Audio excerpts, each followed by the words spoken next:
जय श्री श्याम। नमस्कार दोस्तों, मैं राकेश शर्मा अपने YouTube चैनल अनंत फ्यूचरलैंड ग्रुप पर आपका हार्दिक स्वागत और अभिनंदन करता हूं। दोस्तों, आज का हमारा टॉपिक है कोई भी प्लॉट खरीदने से पहले हमें क्या क्या सावधानियां रखनी चाहिए।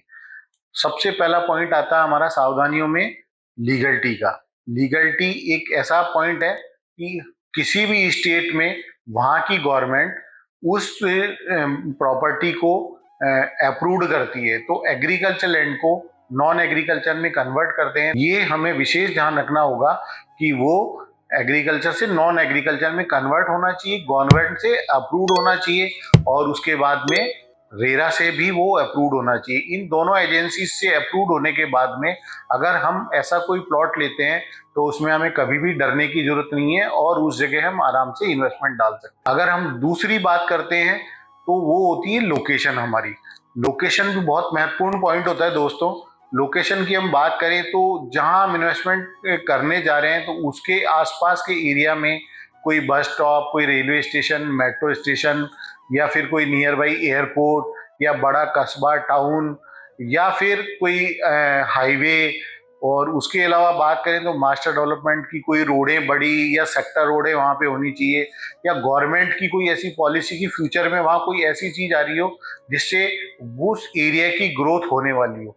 तो ये चीजें बहुत मैटर करती है लोकेशन में कि वहाँ आसपास क्या डेवलपमेंट होने वाला है, जिससे कि हमने जहाँ इन्वेस्टमेंट किया है वहाँ हमें किस तरह की ग्रोथ मिलनी चाहिए। तीसरी अगर हम बात करते हैं तो वो होती है एमिनिटीज की।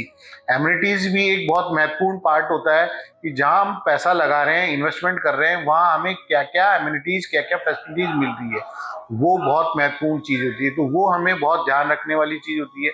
उसके अंदर जो सबसे जरूरी चीजें हैं कि जहां आपने इन्वेस्टमेंट किया वहां रोड नेटवर्क प्रॉपर है या नहीं है, रोडें कैसी बनी हुई है, काहे की रोडें बनी हुई है, उसके बाद में फुटपाथ प्रॉपर बना हुआ है नहीं, प्लांटेशन प्रॉपर है, पार्कों का डेवलपमेंट है या नहीं है, आपको पानी की लाइन प्रॉपर वहां है या नहीं है, और इलेक्ट्रिसिटी लाइन प्रॉपर है या नहीं है, स्ट्रीट लाइट्स हैं या नहीं है, ब्लॉक बाउंड्रियां, प्लॉट का डिमार्केशन, और उसके बाद में water overhead tank, rain water harvesting, sewage treatment plant, ये सब सुविधाओं के बारे में हमें जानकारी होनी चाहिए और उसके बाद ही हमें वहाँ इन्वेस्टमेंट करना चाहिए।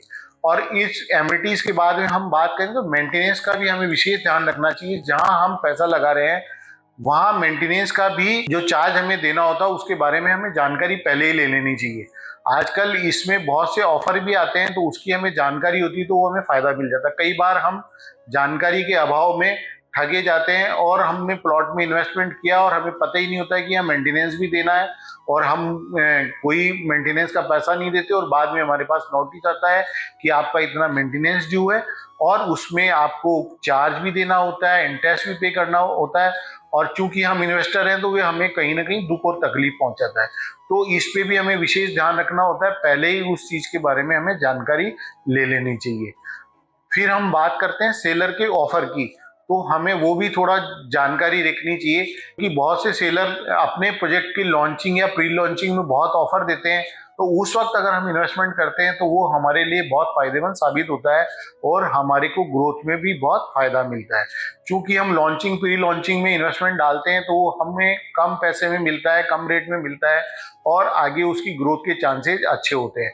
साथ ही में उन ऑफर में हम बात करें तो बहुत सारे बिल्डर आजकल फिक्स रेट पे काम करते हैं, तो वो भी हमारे लिए बहुत ही महत्वपूर्ण होता है क्योंकि फिक्स रेट में कोई हिडन कॉस्ट नहीं होती है। उसके अंदर वो लोग मेंटेनेंस भी ले लेते हैं, वो लोग स्टैम्प ड्यूटी, रजिस्ट्रेशन भी ले लेते हैं, एफआईआर वगैरह भी ले लेते हैं, तो हमें कुछ भी एक्स्ट्रा पे नहीं करना होता है। तो इस तरह हम इन ऑफर्स की जानकारी रखते हैं तो उसका हमें कहीं ना कहीं बहुत फायदा मिलता है। फिर हम बात करते हैं अगर हम प्लॉट ले रहे हैं तो उस वक्त उस प्लॉट का फेसिंग क्या है, तो हमारी प्राथमिकता होनी चाहिए ईस्ट फेसिंग, उसके बाद में वेस्ट फेसिंग, फिर नॉर्थ फेसिंग और फिर साउथ फेसिंग। अगर लोकेशन बहुत ही अच्छी है, प्राइम है, तो हम कोई भी फेसिंग में ले सकते हैं, क्यों कि उस पूरी लोकेशन की ग्रोथ होती है और जब हमें कुछ घर या मकान बनाना होता है उस वक्त फेसिंग मैटर नहीं करके और उसके निर्माण में वास्तु का कितना आपने उपयोग किया है वो बहुत महत्वपूर्ण होता है, तो आपको कहीं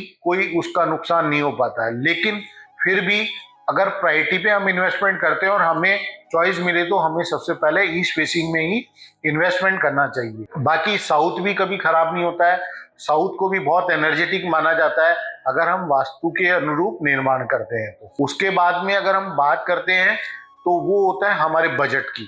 तो हमारे बजट के अकॉर्डिंग हर व्यक्ति का अपना एक बजट होता है इन्वेस्टमेंट डालने का, लेकिन मैंने बजट यहाँ इसलिए यूज किया है कि हम कोई इन्वेस्टमेंट कर रहे हैं तो कई बार हमें हमारे बजट से थोड़ा सा आगे अगर जाना पड़े तो हमें चले जाना चाहिए।